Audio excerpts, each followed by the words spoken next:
Hey, it's Soleil, and this is episode 108 of the Orange Pill Investor. And today I want to talk about the dangers of shorting MicroStrategy, even in a defined risk trade.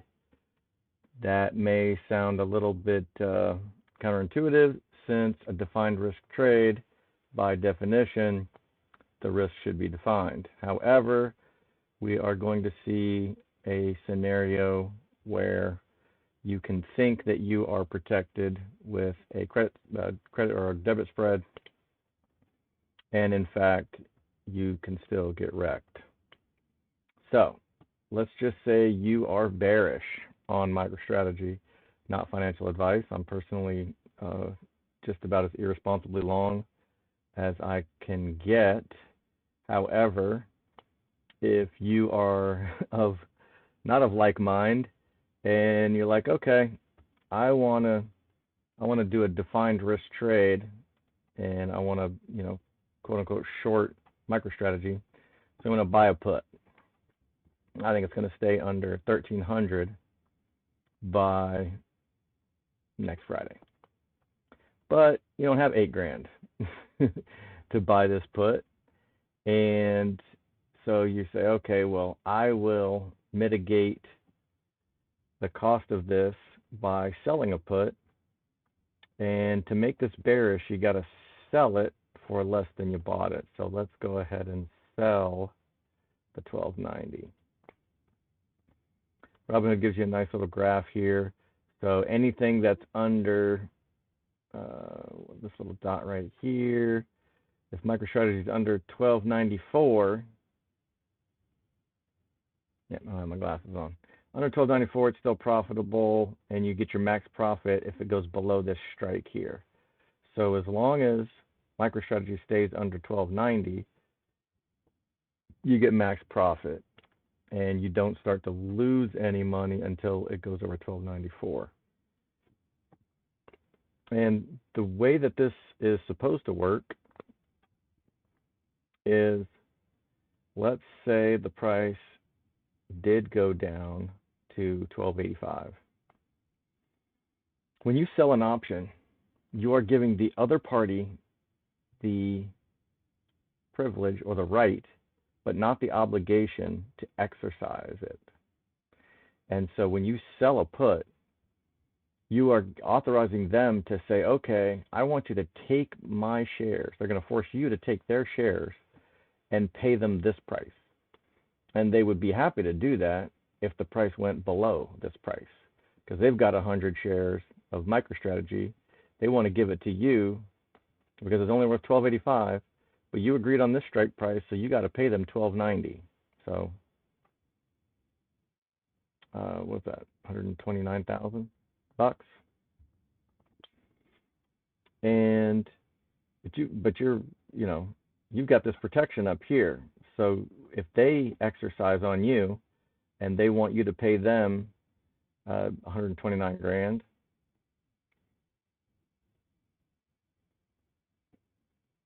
then your exchange is going to be like, all right, I got your back. I'm going to exercise this put that you bought. And so this guy's going to put his 100 shares on you, and you're going to be like, ha, I'm going to put my shares back on whoever. I don't know if it's back onto this guy or the market makers, whoever the hell's on the other end of this contract.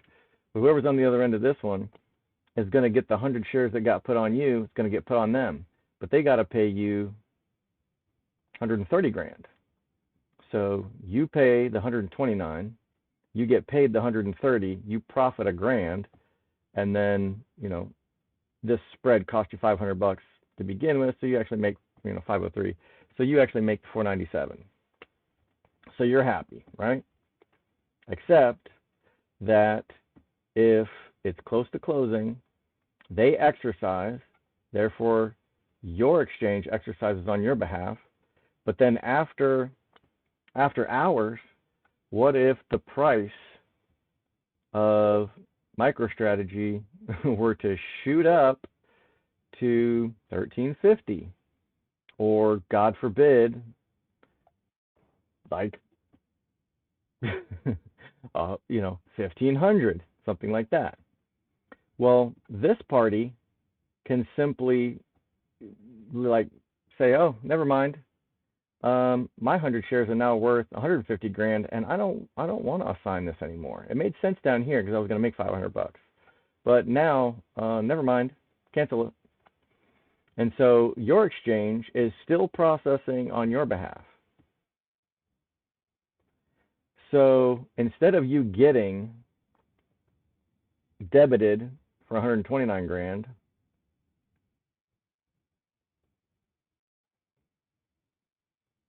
and then putting your 100 shares on someone else and getting paid 130, you don't get these 100 shares anymore. This guy just rug pulled those 100 shares out from under you. So now you're telling this other guy, "Hey, I want you to buy my shares at 130, which made sense when they were only worth 120 or 128.5 down here. But now you're putting your 100 shares that you don't have onto someone else, and they're 150,000 now. So when the market opens on Monday morning or whatever, the next day, you are on the hook for 100 shares because your assignment option proceeds. And you only get paid 130 grand, and now you have to go out to the market and buy 100 shares of MicroStrategy at the market price. So you just got wrecked for 20 grand. And it could be even worse. What if MicroStrategy surges up to 2,000 again, and now you're on the hook for 70 grand? And this is a very rare occurrence. However, it has happened. People have lost their life savings on defined risk trades. So I guess the easy answer is just not letting, when you win, just don't let it expire because these shenanigans that can happen after hours, like, if the price is down here at 12.85, just close the damn thing for some profit. Just unload this spread on someone else. There's no reason to accept this risk. And the same thing can happen even if you're bullish on MicroStrategy. If this is a call debit spread and these are basically reversed, the same thing can happen if everything looks copacetic at the close and you're thinking this thing's going to expire worthless, and instead of buying for 500, maybe you sold it for 500 and you're like, cool, this expired worthless, I got 100% profit on this bad boy. They start to exercise, your exchange exercises, then instead of the price going above the strike, now it crashes below the strike. They rug pull their assignment. Anyway, it's all in reverse. So just picture this backwards if you were bullish on MicroStrategy. So this is it's a rare occurrence, but it can happen. So even if you are making a defined risk trade, it doesn't mean that some weird shit cannot happen and you get wrecked. So just be mindful of that. If the market is about to close, you have a winner, just close it. Pay $5 or whatever. Now, the only problem is if something has terrible liquidity and you just can't get it filled, and it's just going to cost you too much money because I guess we're dumb enough to trade a stock that's not very liquid, then you're screwed. So that's why the number one factor in trading a stock probably isn't the fundamentals of the stock. It's not the frickin' chart and the whatever astrological signs are saying that it's going to go up or down or left, whatever the hell it's going to do. It's not anything that most people find out. It's what is the frickin' bid-ask spread? What's the volume? What's the open interest? Because if you cannot, if you win this trade, but you can't exit the trade because it's not liquid, you can still get wrecked. So, not financial advice, it's just a cautionary tale. And when people say that these credit spreads are defined risk, that is true most of the time, but not all the time. So the other thing, and I've never actually shorted a stock, so this is just all what I've read. But the worst ways that you could probably short MicroStrategy would be just in the traditional sense, where you're basically promising to return shares later at what you're hoping will be a lower price. So, I mean, I guess you're just borrowing the shares or whatever the hell it is, and like at the current price right now of 1280, and then you're hoping that the price of those shares goes down to 1200. You can just buy the shares at 1200 a share, and then return them to once they came, and you pocketed 80 times 100. So if you did 100 shares or whatever. But the risk is that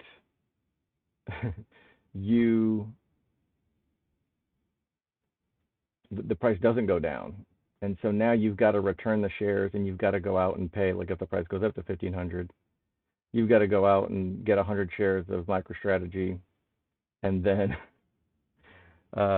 you get wrecked. So that's like unlimited, infinite potential losses. The other way to get wrecked is if you sell naked options, and I don't have Tasty Trade open, and I don't know if it's even gonna let me, but some exchange, Robinhood, I don't believe will let you sell a naked call. So, like, yeah, if I try to proceed with this, I think it's just gonna say,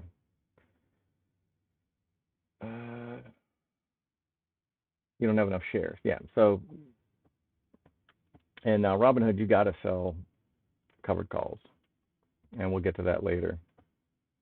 But if this ever opens, yeah, here we go. So let's do MicroStrategy.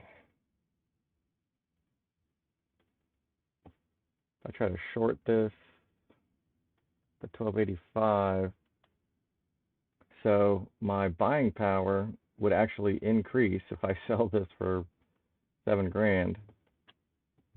Oh, that's crazy. It actually let me do that. Oh no, I think I sold that in damn it.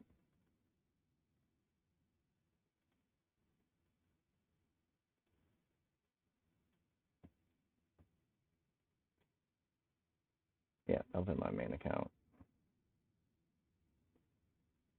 But anyway, I've already, I don't think my covered calls have cleared yet. Oh no, they have. Okay, so that's why it let me. Let's try this again. It's in the short, but I'm going to switch the account over to the account that has no money in it. Yeah. So they're basically saying, even though I'm going to collect $7,000 on this, the buying power effect is reduced by $96,000, which on a margin account is actually not the full price. So I actually don't have to have $128,000 in my account to sell short here. I could actually sell this naked, and if I, made it a little bit more safe and wanted to short it here, they're still saying, look, you got to have $96,000 here, because this could go way south on you, and they want you to have a bunch of money padding your account in case it doesn't. So again, infinite loss potential here by selling a naked call. So if shorting the stock is suicide and selling naked is suicide, and buying or selling, buying a debit spread or selling a credit spread is potential suicide, not necessarily, but weird shit can happen, then the only way left really is the covered call. And that's not really that short. It's just moderately short because you have to be long the frickin' stock anyway. And I sell covered calls on every stock that I own. I don't hold any covered calls on MicroStrategy right now because I don't hold covered calls over earnings, period. But certainly not on MicroStrategy. But if you were determined to, go somewhat short, the only, as far as I know, safe way to do that is to own 100 shares and then decide how short you want to be. You want to be short at the money because you think it won't go above the current price. Not financial advice, but I think that would be a recipe for disaster. But if you thought, okay, I think it might go up 20%, which would be double 1,300, so $260. So 1550. So if you went all the way to 1550, and you're like, all right, I think it might go up 20%. I'll sell this for, $1,200. I do that fairly regularly, not around earnings. But if the price does go to 2,000 and this person exercises on you because they bought a 1,550 call and the stuff's worth 2,000, so of course they want to buy those 100 shares from you and make 45 grand. Then you just get screwed. You just lose your 100 shares, but you don't have to go out to the market and buy them at 200,000 and get screwed for 200 grand. It's just whatever your cost basis was, you're going to get compensated 1,550, and that's all you're going to get. So shorting MicroStrategy is a dangerous game in any scenario, but just the traditional short, selling naked, those are suicidal in my opinion. Even defined risk trades can get you wrecked, and the safest way to do it, if you're just absolutely bound and determined, will be to sell a covered call, collect a little bit of premium, bake in some upside, whatever you think is fair. But I don't know if it's going to be this earnings or next or the next or the next. And it could just happen, it may not happen on earnings. It may just happen when Bitcoin pumps. All of these people who are selling naked and shorting and everything else, they could get squeezed, and they may have to just go out on the market and try to make the best of it, which could pump the price even higher. So I'm absolutely not carrying any covered calls over earnings on Monday, and when the market opens on Tuesday morning, we'll see what happens. Can't wait. And that's it for now. Be good, y'all.